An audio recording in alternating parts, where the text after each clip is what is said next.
Pozdravljeni! Ta video je namenjen kratki predstavitvi teorije izbire. Njen avtor, psihiater dr. William Glasser, jo je pričel razvijati kot praktik v psihiatričnih klinikah, zasebni praksi in pri delu z mladino, ko je iskal pojasnilo za uspešnost svoje psihoterapevtske metode realitetne terapije. Kasneje je našel potrditve za večino svojih domnev in teoretičnih konceptov v zaznavno-kontrolni teoriji Williama Powersa in med neprenehnim razvijanjem svoje hipotetično-deduktivne teorije, ki jo je poimenoval teorija izbire. Svoje ideje in spoznanja je prenesel tudi na področje poučevanja ter vodenja, nazadnje pa še na širšo skupnost s promoviranjem skrbi za duševno zdravje. Teorija izbire gleda na človekov organizem kot na zaprt sistem, ki deluje po principu namenske krožne vzročnosti. To pomeni, da človekovo delovanje ni določeno s strani okolja, ampak s strani njegovih notranjih navodil. Kaj sploh so ta notranja navodila? Nekatera izmed teh navodil so nam prirojena, so splošna in pri vseh ljudeh podobna, dr. Glasser jih imenuje osnovne potrebe, druga pa so specifična, razvijamo jih preko izkušenj od rojstva do smrti in se od človeka do človeka razlikujejo. Dr. Glasser pa jih imenuje svet kakovosti. Dr. Glasser, avtor teorije izbire, je bil prepričan, da človek lahko spreminja le sebe, drugih ljudi pa ne. Da na druge ljudi lahko le vpliva, a ne odloča o tem, kako bodo drugi ta vpliv sprejeli zase in kako bodo delovali.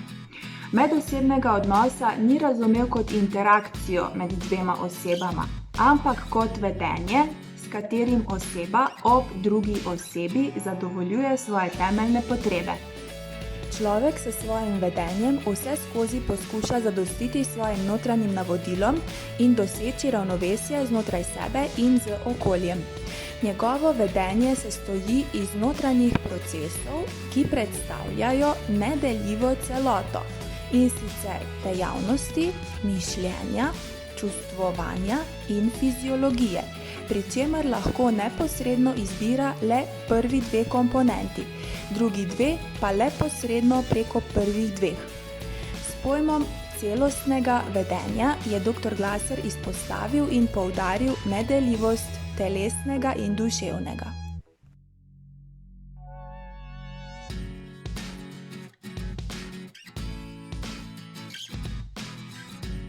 Na osnovi prej omenjenih navodil človek oblikuje svoja pričakovanja in želi, da je zunanji svet čim bolj podoben tem njegovim pričakovanjem.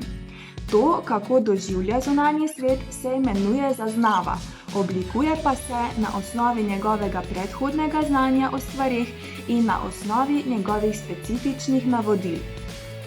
Pričakovanje o tem, kakšen svet naj bi bil, in tudi zaznava tega, kakšen je, vedno vsebujeta določena prepričanja o sebi, svetu in drugih ljudeh v njem.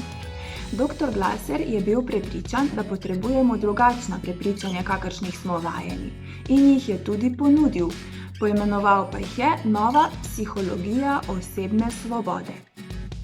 Naš organizem ima sposobnost spremljanja zunanjih informacij in primerjanja teh informacij z lastnimi navodili. Na nivoju te sposobnosti poteka tako imenovana samopresoja. To je kot nekakšna ocena, ali dobro skrbimo za zadovoljevanje svojih potreb ob drugih ali ne.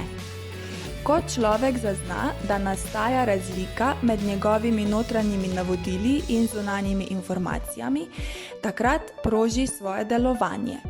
To razliko dr. Glasser imenuje frustracija. Vsako človekovo delovanje je namenjeno približevanju zunanjega sveta notranjemu. Kadar mu uspe doseči ravnovesje med notranjim in zunanjim svetom, je usklajevanje uspešno.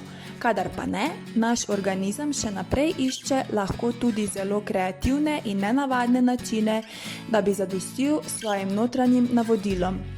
Ti kreativni načini so opisani v priročnikih duševnih motenj, na primer DSM-5, predstavljajo pa nezavedno produkcijo našega organizma, ki človeku pomaga pri odpravljanju dolgotrajne stiske in bolečine.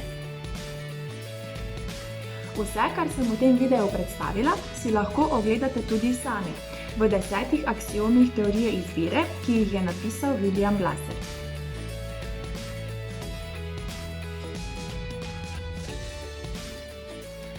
Hvala za vašo pozornost!